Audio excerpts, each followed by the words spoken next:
Hello friends, welcome to my channel excellent coaching. Development of children in Indian perspective क्या है, मतलब Indian families में किस तरीके से चिल्ड्रन की चाइल्डहुड से लेके एडोलेसेंट की जो डेवलपमेंट होती है वो कैसे डिफरेंट है from what we have read, मतलब जो हम चीज़ें पढ़ते हैं उससे क्या फ़र्क है इंडियन फैमिलीज में। तो यहाँ पे एक तो चीज़ ये बोल रहे हैं कि जो सोशलाइजेशन है ना वो बहुत ज़्यादा है, क्योंकि जॉइंट फैमिली सिस्टम काफ़ी जगह देखने को मिलता है। तो बहुत सारे रिलेटिव्स होते हैं जो बच्चे के साथ बचपन से ही सोशलाइज करना शुरू कर देते हैं। तो सोशलाइजेशन बहुत ज़्यादा एक बड़ा फैक्टर है। Plus the bearing and raising of children is the main purpose in the lives of women. और यहाँ पे जो भी औरतें हैं, लेडीज हैं, वुमेन, उनका मेन जो होता है वो पर्पस होता है कि अपने बच्चों को किस तरीके से बड़ा करना है पाल के, और कैसे उनका ध्यान रखना है। मे बी ये चीज़ मॉडर्न इंडियन वुमेन में थोड़ा सा हो सकता है कि इतनी ज़्यादा प्रायोरिटी पे ना हो जितना पहले होती थी, बट स्टिल अभी भी उनका मेन जो होता है कि अपने बच्चे के ऊपर सबसे ज़्यादा उनका फोकस होता है। और इंडियन फैमिलीज में तो बहुत ज़्यादा ही ध्यान दिया जाता है अपने बच्चों के ऊपर। तो सोशलाइजेशन एक कलेक्टिव रिस्पॉन्सिबिलिटी मानी जाती है होल फैमिली की, जैसे सारे लोग मिलके बच्चे को अपने जैसे घर में रिलेटिव्स होते हैं, जॉइंट फैमिली में जो रह रहे होते हैं एक साथ, बचपन से उससे बात करना शुरू कर देते हैं, उसको समझाना सिखाना ये सब चीज़ें शुरू कर देते हैं। तो वो सोशलाइजेशन शुरू हो जाता है उसका बहुत सारे लोगों से। देन इंडिया में क्या है कि चाइल्ड रियरिंग प्रैक्टिस क्या है, फैमिली फोकस्ड है। फैमिली फोकस मीन्स ज़्यादातर ये फैमिली ओरिएंटेड होते हैं इंडियंस ज़्यादातर। जैसे इंडिविजुअलिस्टिक अप्रोच नहीं होती है कि सिंगल अपने बारे में ही सोचना है, फैमिली फोकस ज़्यादा होते हैं, फैमिली के बारे में ज़्यादा सोचना है। तो बचपन से ही बच्चा बहुत सारे एडल्ट्स के साथ इंटरेक्ट कर रहा होता है। जैसे ही वो बर्थ होता है बच्चे का, तो कितने सारे लोग उसे देखने आते हैं और वो बहुत सारे लोगों के साथ इंटरेक्ट करना शुरू कर देता है। कई बार तो मल्टीपल केयर गिवर्स होते हैं बच्चे के, मतलब एक से ज़्यादा लोग ध्यान रख रहे होते हैं अगर जॉइंट फैमिली होती है तो। वेस्टर्न फैमिलीज में क्या है कि पेरेंट्स थोड़े से वर्किंग ज़्यादा होते हैं, तो वहाँ पे पेरेंट्स कई बार नहीं देखते हैं, उसकी जगह पे वो बच्चों को या तो किसी नैनी के पास या ग्रैंड पेरेंट्स के पास छोड़ देते हैं। यहाँ पे क्या है कि यहाँ पे बच्चों के साथ पेरेंट्स, ग्रैंड पेरेंट्स सब लोग इन्वॉल्व होते हैं। And care arrangements for their young children, mothers favour family care. Mothers यहाँ पे फैमिली केयर ज़्यादा प्रेफर करती है इंस्टेड ऑफ जो कमर्शियली रन सेंटर होते हैं, या किसी नैनी को देना, या उससे ज़्यादा प्रेफर किया जाता है कि यहाँ पे फैमिली ध्यान रखी जाए, बच्चों की जो फैमिली है वो ध्यान रखे।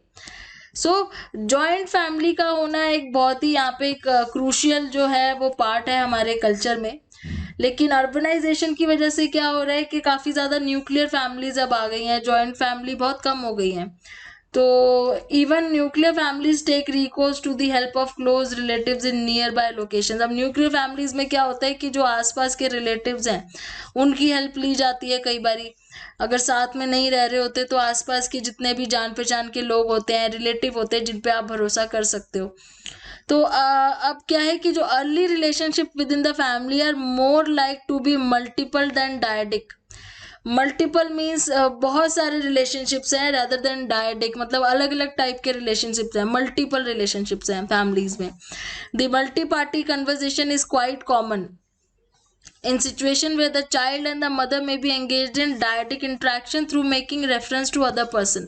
अब यहाँ पे क्या है, जैसे एक बच्चा एक माँ आपस में बात कर रहे हैं जो कि डायडिक मानी जाएगी। डायडिक मतलब दो लोगों की आपस में लेकिन उसमें मल्टीपल लोगों का रेफरेंस होगा। जो मदर होगी वो बहुत सारे लोगों के बारे में उसको बताएगी अपने फैमिली के, और दूसरे जो वहाँ पे नहीं भी हैं, तो मल्टीपल रिलेशनशिप्स बनने शुरू हो जाते हैं। बच्चे के बचपन से ही सोशल रिलेशनशिप्स बहुत ज़्यादा होते हैं, मल्टीपल केयर गिवर्स होते हैं जैसे मैंने बोला। तो ये सब चीज़ें उसकी सेल्फ की डेवलपमेंट में उसका कोई ना कोई इन्फ्लुएंस होता है। Adolescents are generally depicted in psychological discourse is the invention of Western technological industrial society that is marked by discontinuity between childhood and adulthood। अब क्या है, जो एडोलोसेंट एज ये कह रहे हैं ना, वो वेस्टर्न सोसाइटी ने उसको एक अलग से एक एज बता दी है कि एडोलोसेंट एक एज होती है। अदरवाइज पहले ऐसे डिसकंटिन्यूटी नहीं मानी जाती थी, पहले चाइल्डहुड और सीधा एडल्टहुड यही देखा जाता था। अब इन्होंने एक बीच में एडोलेसेंट करके एक पर्टिकुलर एक हाईलाइट किया है, मतलब कि ये भी एक पर्टिकुलर एज होती है जो अलग ही होती है, डिफरेंट होती है, ना चाइल्डहुड में आती है ना एडल्टहुड में आती है। सो human development assumes that in the life cycle an individual will enter puberty which is a precursor to adult appearance and also adult role. So puberty जैसे जो पीरियड होता है उसको एडोलेसेंट हम लेके चलते हैं, जिसमें एडल्ट रोल से पहले का वो टाइम पीरियड है, तो जिसमें फिजियोलॉजिकल चेंजेस होते हैं, देन ग्रोथ स्पर्ट है जो हम ऑलरेडी पढ़ चुके हैं।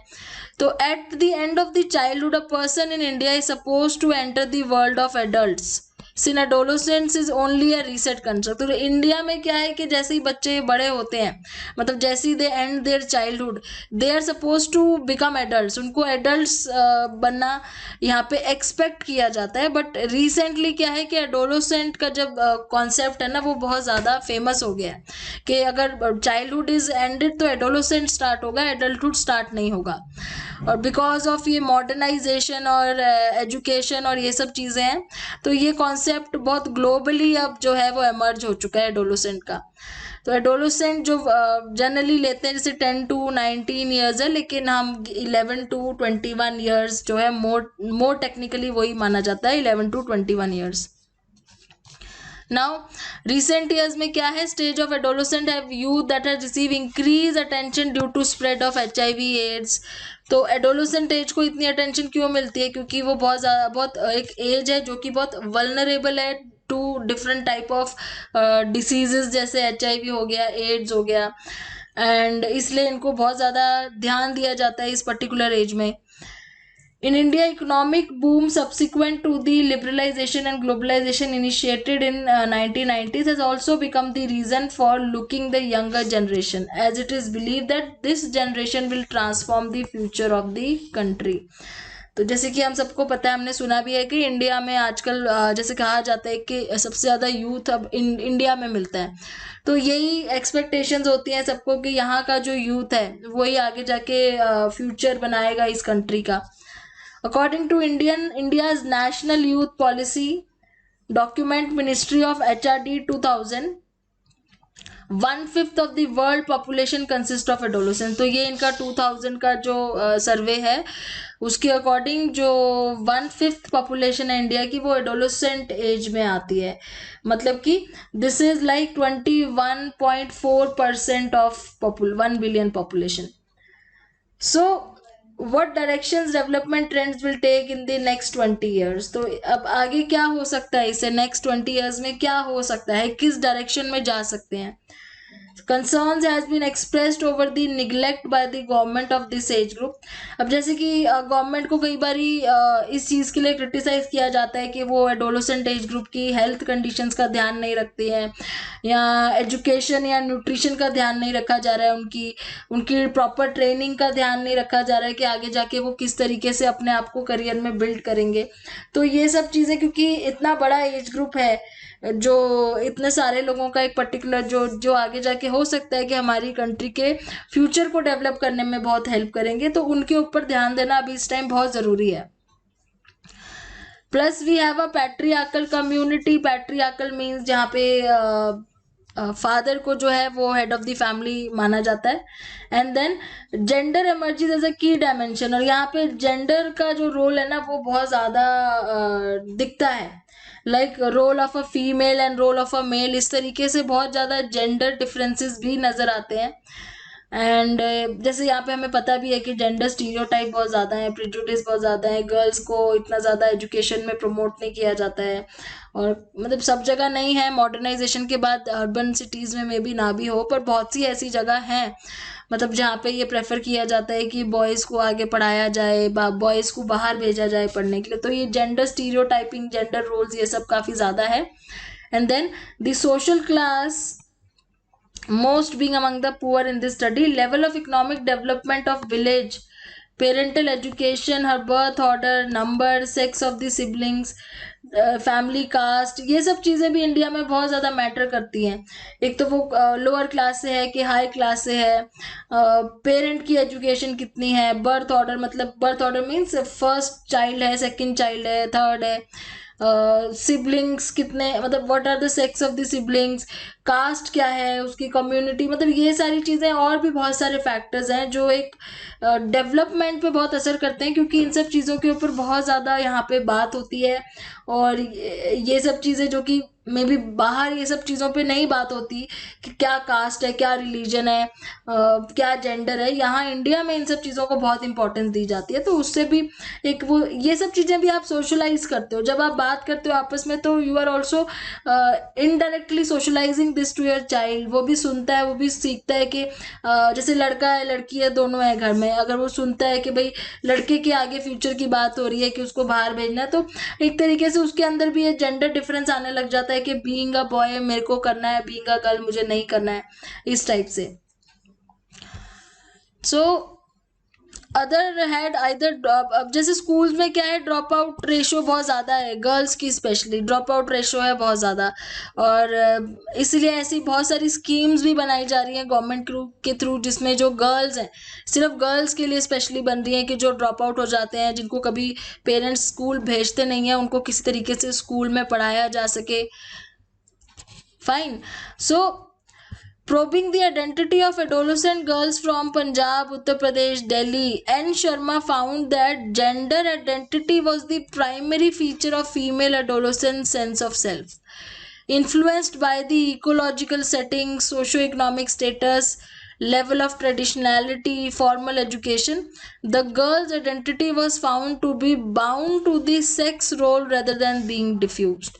अब जैसे ये बता रहे हैं कि इन्होंने जहाँ जहाँ पे भी अपना जो भी सर्वे किया है या स्टडी करी है, जैसे कुछ एरियाज इन्होंने लिए हैं पंजाब के, यूपी के, दिल्ली के, तो ये इनको मिला है कि जो जेंडर आइडेंटिटी है ना, वो बहुत ज़्यादा एक इम्पॉर्टेंस रखती है ये फीमेल की सेंस ऑफ आइडेंटिटी में। जितनी भी एडोलेसेंट फीमेल्स हैं इन इंडिया, उनकी जो इकोलॉजिकल सेटिंग्स की वजह से, में भी जो उनके आसपास की जो एनवायरनमेंट है, उनका जो स्टेटस है, कितना ट्रेडिशनल है, उनकी फैमिली में कितने ज़्यादा ट्रेडिशनल हैं लोग, या कितनी फॉर्मल एजुकेशन हुई है या नहीं हुई है, इन सब चीज़ों की वजह से जो बच्चे के माइंड में एक चीज़ हो जाती है कि उसकी आइडेंटिटी जो है ना, उसके जेंडर पे डिपेंडेंट है। मतलब अगर वो गर्ल है तो वो उसकी आइडेंटिटी उसको गर्ल की तरह बनानी है, वो उससे ज़्यादा कुछ नहीं कर सकती जो एक गर्ल को करना चाहिए। तो इस टाइप से काफ़ी जगह पे ये देखा गया कि इंडिया में ना जेंडर आइडेंटिटी के अकॉर्डिंग ही सेल्फ आइडेंटिटी बनती है बच्चों की।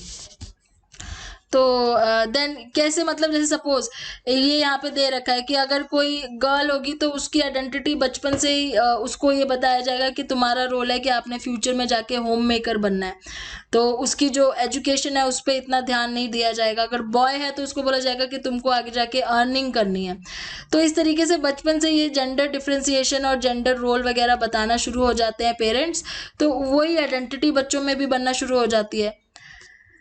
So family remains a centre of adolescence life. तो इंडिया में क्या है कि फैमिली ही सबसे ज़्यादा एक एडोलेसेंट की लाइफ में मेन फोकस होता है, फैमिली का ही बहुत ज़्यादा असर पड़ता है। So family is an integral element of emerging female adolescent, whether rural, चाहे वो रूरल हो चाहे अर्बन हो।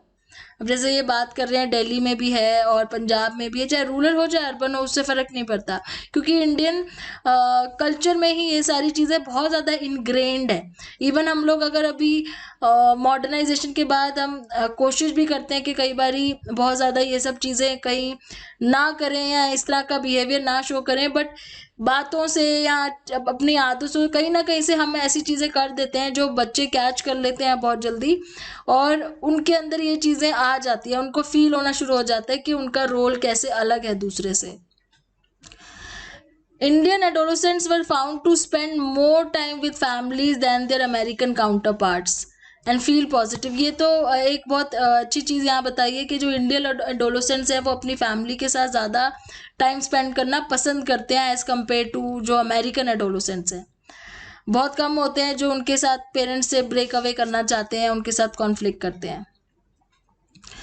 And a part of multicultural project investigating leisure time used by adolescents in India and other countries like Japan, Korea, US, S. Verma and Sharma examined the adolescents' use of free time and found that differential gender socialization led to free time activities that differed in content, duration, frequency, and quality.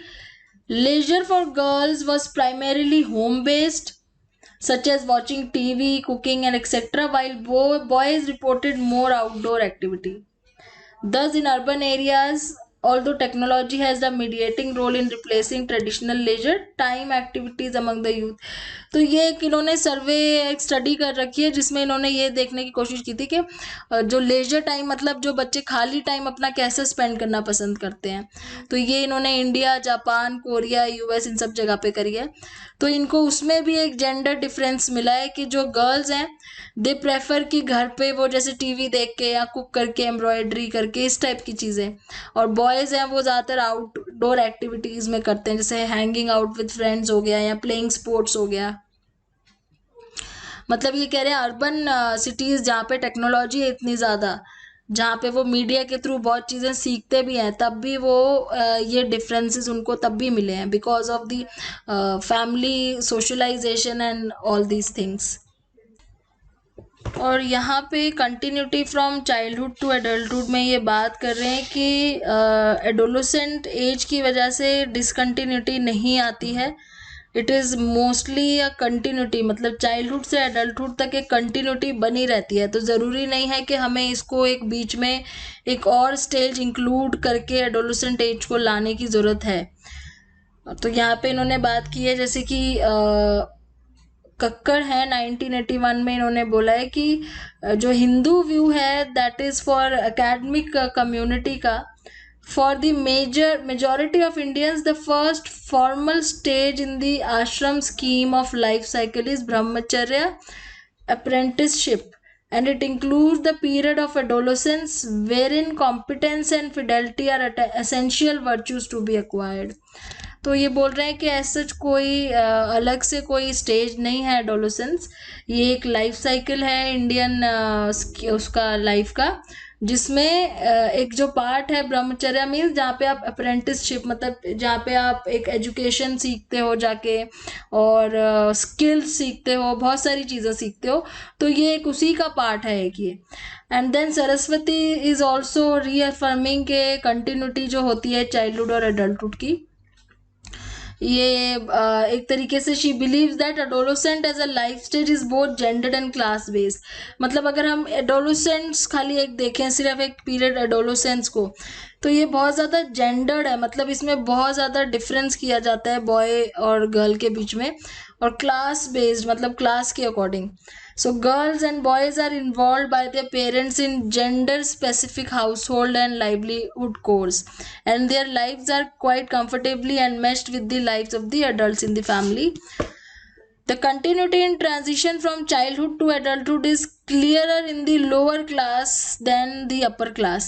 और class based कैसे है, gender based तो हो जाती है क्योंकि girls और boys का role अलग हो जाता है इस age में जाके। class based में भी वो बोल रहे हैं जैसे lower class में ज़्यादा clarity से नज़र आती है ये continuity rather than upper class। और एक और जो पीरियड आता है बीच में ट्रांजिशनल स्टेज का, स्पेशली वो गर्ल्स के लिए होता है before marriage, when they are trained in assuming greater responsibility. जैसे एक टाइम पीरियड आता है बिफोर मैरिज जिसमें गर्ल्स को एक ग्रेटर रिस्पॉन्सिबिलिटी के लिए ट्रेन किया जाता है ताकि वो आफ्टर मैरिज वो जाके अपनी फैमिली को देख सकें। और बॉयज़ के लिए थोड़ा सा ये एम्बिगुअस है। बॉयज़ के लिए एम्बिगुअस कैसे है, क्योंकि अगर वो बॉय जो है वो अर्बन सोसाइटी का है या हायर क्लास का है, मतलब हायर सोशल क्लास का है, तो उसको एकेडमिकली परफॉर्म करने के लिए और ज़्यादा वो करा जाता है कि पढ़ाना है, उसको बाहर पढ़ने के लिए भेजना है, उसको करियर डेवलप।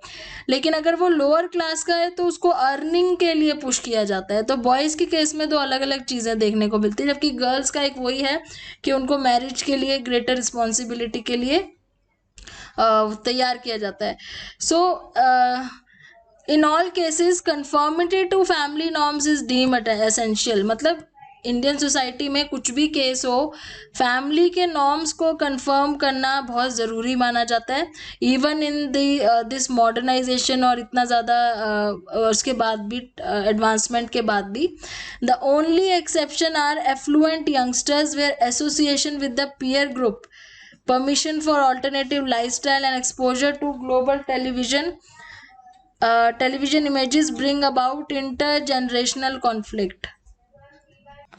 तो कुछ ऐसी फैमिलीज हैं जिसमें यंगस्टर्स को मे बी बहुत ही एफ्लुएंट फैमिलीज हैं जहाँ पे यंगस्टर्स को अलाउड होता है कि वो अपने फैमिली से ज़्यादा पीयर ग्रुप के ऊपर ज़्यादा फोकस करें और डिफरेंट लाइफस्टाइल फॉलो करें because of exposure to global television. मतलब दूसरे कल्चर के तरफ उनका एक्सपोजर ज़्यादा होता है इस टाइप से. But still on the whole ये लास्ट में कह रहे हैं कि जो इंडियन एडोलेसेंट है वो ज़्यादातर फैमिली ओरिएंटेड होते हैं और वो अपनी नीड्स से पहले फैमिली की नीड्स को ज़्यादा ध्यान देते हैं और फैमिली के डिसीजंस को साथ में लेके चलना ही उनको ज़्यादा बेटर लगता है. So they maintain cohesiveness.